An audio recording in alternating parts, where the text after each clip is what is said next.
Hello and welcome to the Grand Line Review, your source for everything One Piece. A while ago we did something highly unusual and praised the anime for the times when its adaptation actually managed to surpass that of its source material. But this week we are going to be zeroing in on the exact opposite and taking a look at the much more common scenario, which is when the anime utterly fails. The criteria for this list is exactly the same as the previous. Quite simply, the events covered must have occurred both in the anime and the manga, so that we have a source of comparison. Very notably for this list, that means that no filler arcs will be covered here, or filler material in general, which is great, because otherwise this list would be full of them. Also, we'll only be looking at the straight up Toei adaptation of the anime, so we won't be counting the failures on the part of special episodes, or dubs such as Funimation or 4Kids. But with that out of the way, let's begin.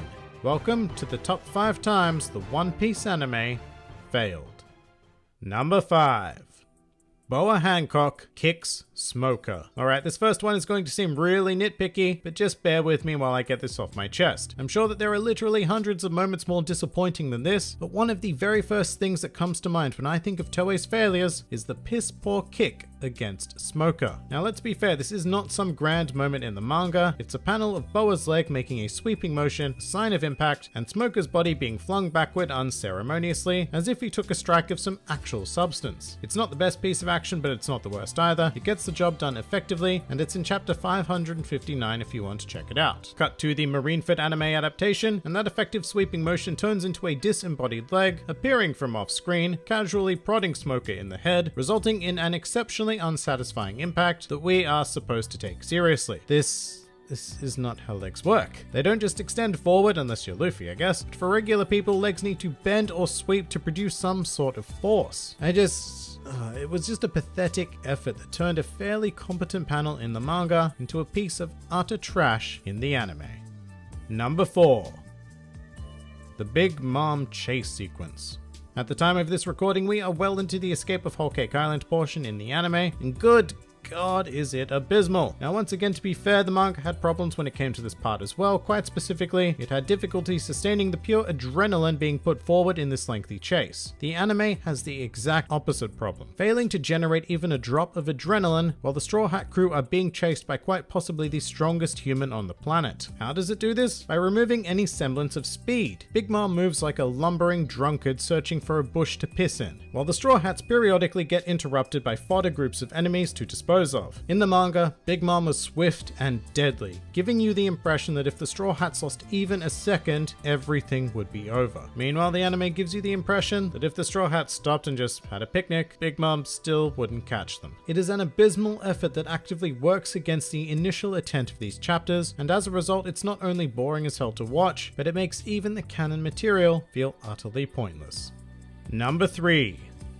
Rebecca's repeated flashback. So the flashback featuring Rebecca and Kyros was never one of my favorites to begin with. It was a touching little story with some nice character moments. Great, I'm glad I read it. Let's move on. And apparently the anime disagreed with this assessment. In fact, Toei thought this story was so brilliant that it needed to be shown again and again at every conceivable moment during the Dressrosa arc. Toy Soldier Kyros is going up against Gladius. Well shit, we can't extend that action out to cover a whole episode, so let's show the flashback again to remind everybody that Rebecca is his motivation. Oh, and look, now Sugar's curse is broken. Instead of having Rebecca just state she remembers her father like in the manga, we'd best play the whole flashback again, just to make extra sure that people understand that this is emotional. Time to face off against Diamante. Better water this down with some Rebecca flashback. Frankie activates nipple lights. Cut to Rebecca flashback. Doflamingo defeated. Rebecca flashback. Zoe, Rebecca flashback. Wedding cake. Rebecca flashback. Rebecca.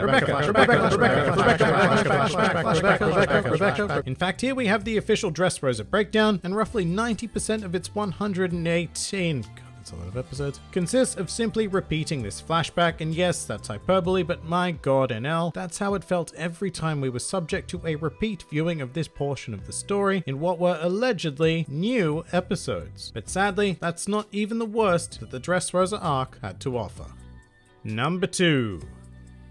King Kong Gun. Sticking with the Dressrosa motif, next up we have the final attack used against Don Quixote Doflamingo, which acts as a brilliant metaphor for the entire anime adaptation of the Dressrosa arc. I really need to emphasize how this played out in the manga, which was Luffy throwing his punch and instantly shattering Doflamingo with overwhelming power, sending him flying towards defeat. It was such a good punch. But in the anime, rather than having a fast-paced powerful punch, we get a watered-down contrived clash that completely removes any satisfaction gained from finally seeing the punch land. And that's because from the moment Luffy throws the punch, it takes a whole minute and 37 seconds to finally smack Doflamingo in the face. And if you don't think that's a long time, then I challenge you to go and punch a wall right now, and then wait exactly 1 minute and 37 seconds with a completely serious look on your face before you take your hand away. It's ridiculous, especially considering everything anime watchers would have had to suffer through to get to this point, because just what is their reward? A lackluster final clash that doesn't even come close to doing Luffy, Doflamingo, or the Dressrosa arc any justice whatsoever. Number 1.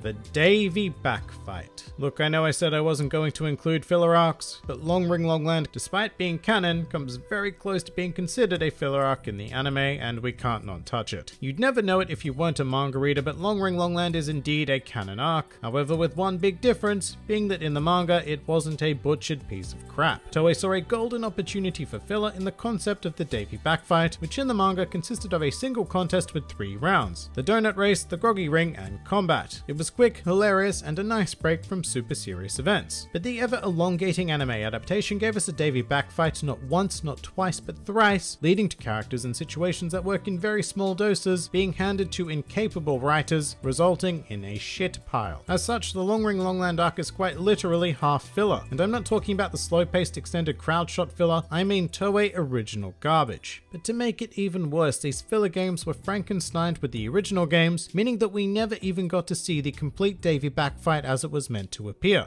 And as with everything else on this list, it was just a completely abysmal failure. And that pretty much does it for the top 5 times the One Piece anime failed. If you somehow enjoyed this video, then feel free to like, favorite, or subscribe. And if you are in any way keen on supporting this independent channel, then please do check out my Patreon, Discord server, or Twitter, the links to which are in the handy description below. And finally, please do comment with your own list of One Piece anime failures. This has been the Grand Line Review, and I'll see you next time.